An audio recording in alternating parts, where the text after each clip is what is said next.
22 minutos. En esta parte, como ya lo mencionábamos, nos acompaña César Sánchez, periodista político desde Bolivia. César, muchísimas gracias por acompañarnos.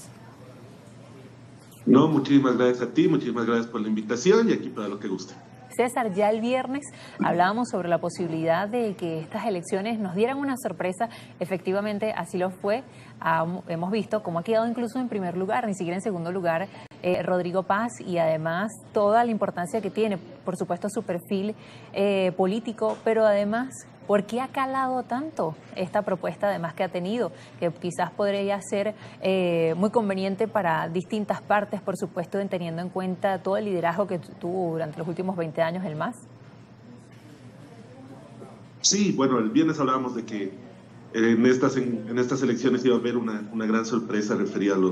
o en comparación a lo que eran las encuestas, pero creo que nadie sospechaba que la sorpresa le iba a dar Rodrigo Paz, un candidato que en las primeras encuestas no figuraba ni siquiera en los primeros 5 puestos, fue ascendiendo de a poquito, pero con porcentajes que no llegaban ni a la mitad de lo que tenían los dos candidatos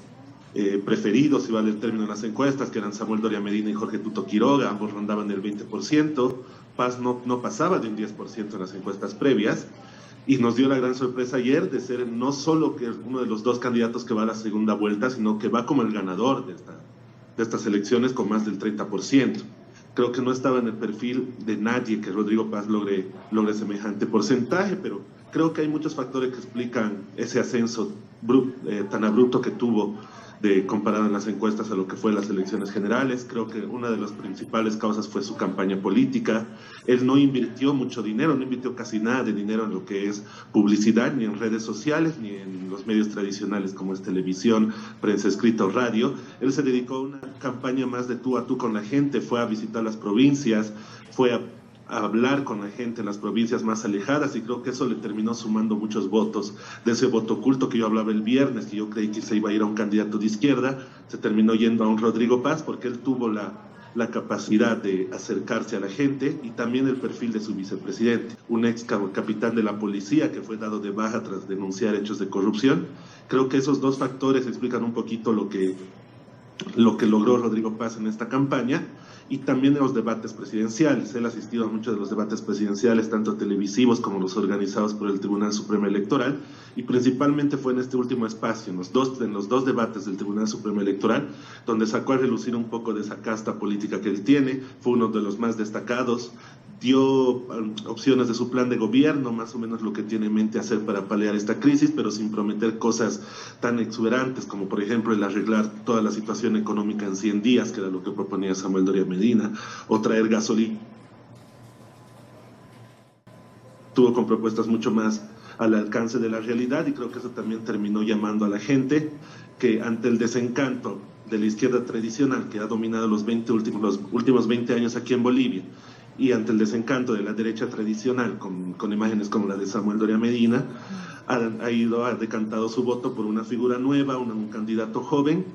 que ha dado una gran sorpresa. Y como tú decías, también es de destacar el porcentaje que ha conseguido el voto nulo en las elecciones, un 19% al 95% de las actas computadas, que no es nada despreciable. Si lo ponemos en un parámetro general, el voto nulo estaría en tercer lugar, entre comillas, detrás de los dos candidatos que van a ir a la segunda vuelta, que son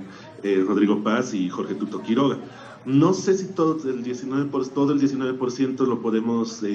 poner a favor de la campaña que realizó el expresidente Evo Morales y sus seguidores para el voto nulo. Creo que realmente hubo mucha cantidad de gente que no vio en ninguno de los candidatos de la papeleta una opción viable para solucionar la crisis económica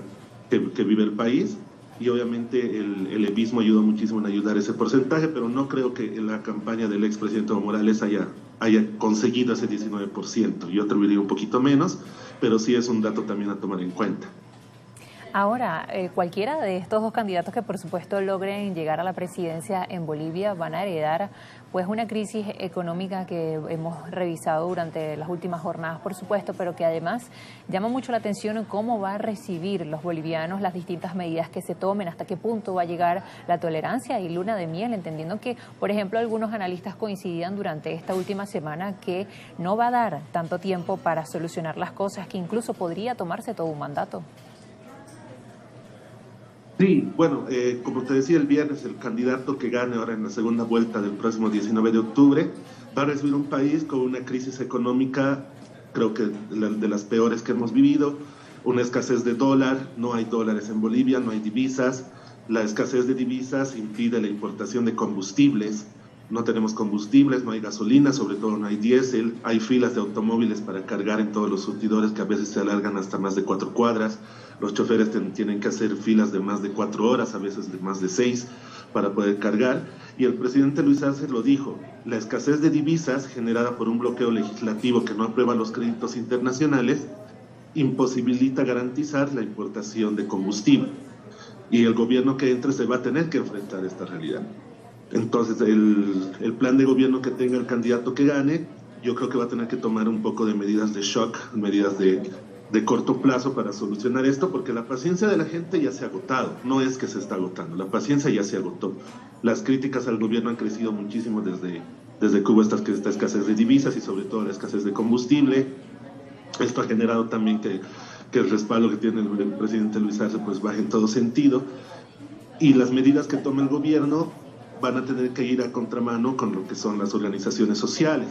El gobierno que entre se va a enfrentar a un clima social también muy tenso de las organizaciones sociales que estos últimos 20 años han respaldado el movimiento al socialismo, y una prueba clara de ello es lo que dijo la Central Obrera Boliviana hace un par de semanas, que no iba a permitir el regreso de la derecha fascista, como ellos lo denominan, al gobierno,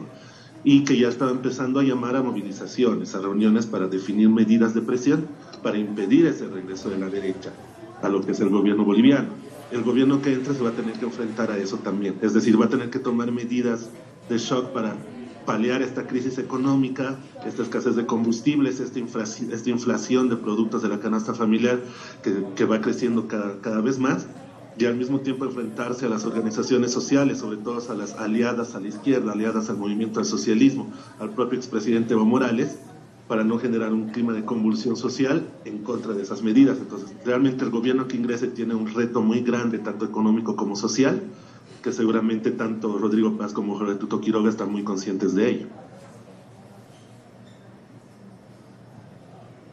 Muchísimas gracias, César, por acompañarnos hoy. Bueno, por supuesto, todos quedamos aún a la expectativa de lo que será esta segunda vuelta en Bolivia el 19 de octubre. Sí, definitivamente aquí en Bolivia también estamos muy expectantes, porque es la primera vez que vamos a tener una segunda vuelta electoral presidencial aquí en Bolivia. Si bien la cambio de constitución desde el 2009 posibilita la segunda vuelta, nunca habíamos tenido una segunda vuelta electoral porque el MAS y Evo Morales siempre habían ganado en primera vuelta. Es la primera vez que vamos a vivir esto aquí en Bolivia, y seguramente estos 2 meses van a ser de una campaña muy dura y también de una presión social muy fuerte hacia los candidatos y hacia el propio Tribunal Supremo Electoral.